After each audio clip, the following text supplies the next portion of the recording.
Imagine belonging to a large extended family knowing that half your relatives will die in their mid-40s. And worse, that you could be next in line for this strange disease that's ravaged your family for hundreds of years. With no cure, your only option is to go through life wondering if the illness will finally come for you. Sounds like a nightmare, right?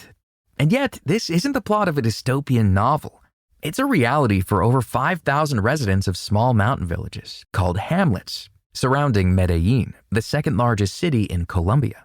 Researchers did a lot of work to try and understand in the 90s and early 2000s how this disease even got there, because it was understood to them from interviews that it was very old, that it had been there a very, very long time in these rural farming communities. And there were certain characteristics of the people that really got the researchers' attention. I mean, there were these giant Catholic conservative families. They also tended to be white people. The assumption was that this probably came from sort of a Spanish colonist. That's Jenny Aaron Smith, author of Valley of Forgetting, Alzheimer's Families and the Search for a Cure. In the 1980s, researchers finally discovered that the mysterious illness plaguing this community was Alzheimer's disease. They had been suffering with this terrible illness for hundreds of years. You know, it was blamed on witchcraft. It was blamed on evil priests who cursed, women. It was based on all kinds of crazy rumors, and families had to live with that for a very long time, and a stigma.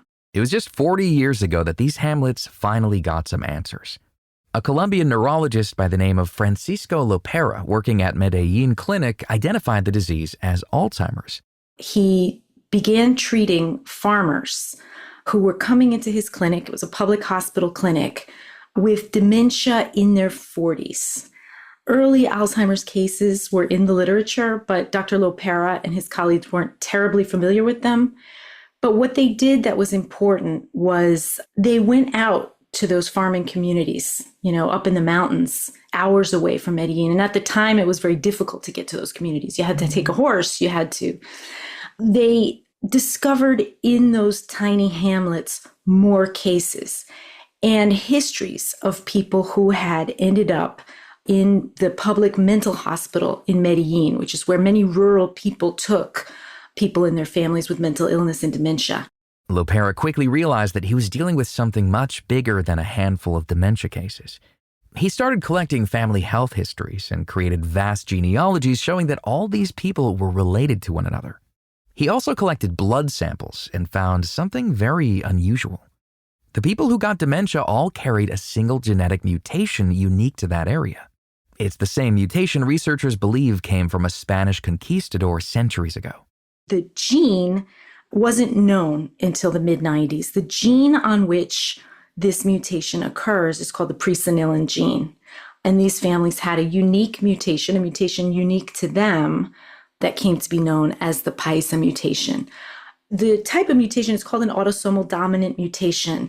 And so all that means is that it's not on a sex-linked chromosome, so it can go from a parent to a child of either sex, right? And generally the odds are 50% for each person born of a person with the mutation to inherit that mutation. So 50% of the children of affected adults would get the disease in their 40s. With further research, Lopera realized that this gene mutation affected the production of a protein called amyloid beta. One feature researchers believe to be a key part of Alzheimer's is the buildup of plaque in the brain caused by this protein. The amyloid hypothesis holds that amyloid beta, which is the first brain protein to emerge in Alzheimer's disease, is responsible sort of for the cascade of neurodegeneration that occurs later and causes all the symptoms. What was interesting about the early onset Alzheimer's disease families is that, their brains could be studied as well because people donated their brains when they died. And Dr. Lopera was very clever in how he got people to donate those brains. And what could be seen then was how amyloid protein really flooded the brains of these individuals and how that particular genetic mutation acted to spark the overproduction of amyloid in their brains. So those were very important observations. By the 1990s, Lopera's work had garnered the attention of other Alzheimer's researchers and also pharmaceutical companies. In partnering with Lopera, their goal was to create an anti-amyloid drug that would prevent plaque buildup in the brain of patients. In their eyes, his clinic was the perfect testing ground. For 8 years, members of this extended Columbian family participated in clinical trials, hoping for a cure. They were well aware at the start of that trial that a lot of hopes rested on them, and that they weren't just doing it for themselves, but they were doing it to help solve global Alzheimer's disease.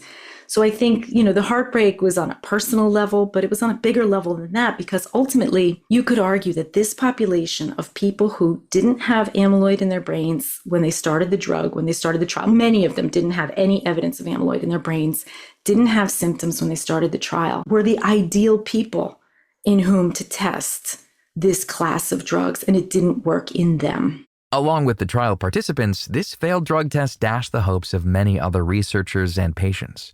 However, scientists now question if they put all their eggs in the wrong basket. So the question was, maybe did the early onset Alzheimer's families sort of, on some level, steer the field to an overemphasis on amyloid protein in the brain, where there might have been many other things also going on in Alzheimer's brains? One of the concerns with Alzheimer's disease in recent years, with all the drugs that are the new drugs available on the market essentially being developed based on the amyloid hypothesis, they are anti-amyloid drugs. The question is, was familial early onset Alzheimer's, right? Alzheimer's that's caused by a genetic mutation in a certain gene and it hits you at age about 45.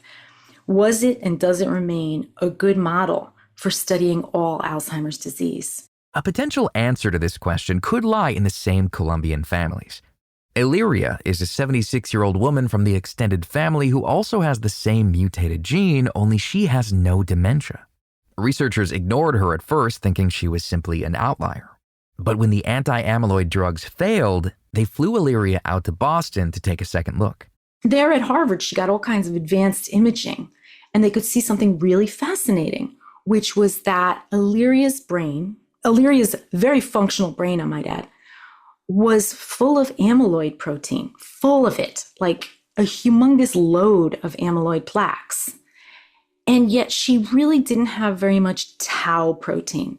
Tau protein is the second protein seen in Alzheimer's disease, and it corresponds more, it's responsible for the tangled neurons that are a hallmark of the disease. And it correlates more closely to symptoms. So the more tau you have, or the sooner you have it, the more likely you are to have symptoms. Researchers attributed her resistance to yet another mutated gene, this one affecting the tau protein. That started the search for more genes like that might be able to blunt the effects of these terrible genetic mutations and genetic factors that could be protective and that maybe you could develop drugs based on. A theory scientists are still working on. While Smith's book documents research that didn't pan out, it's an important reminder that finding a cure for any disease is a long and winding road. Her book, Valley of Forgetting: Alzheimer's Families and the Search for a Cure, is available now at bookstores and online. You can learn more about Jenny Aaron Smith and all of our guests by visiting our website, radiohealthjournal.org. Our writer-producer this week is Polly Hansen. Our lead producer is Kristen Farah. Our production manager is Jason Dickey. I'm Greg Johnson.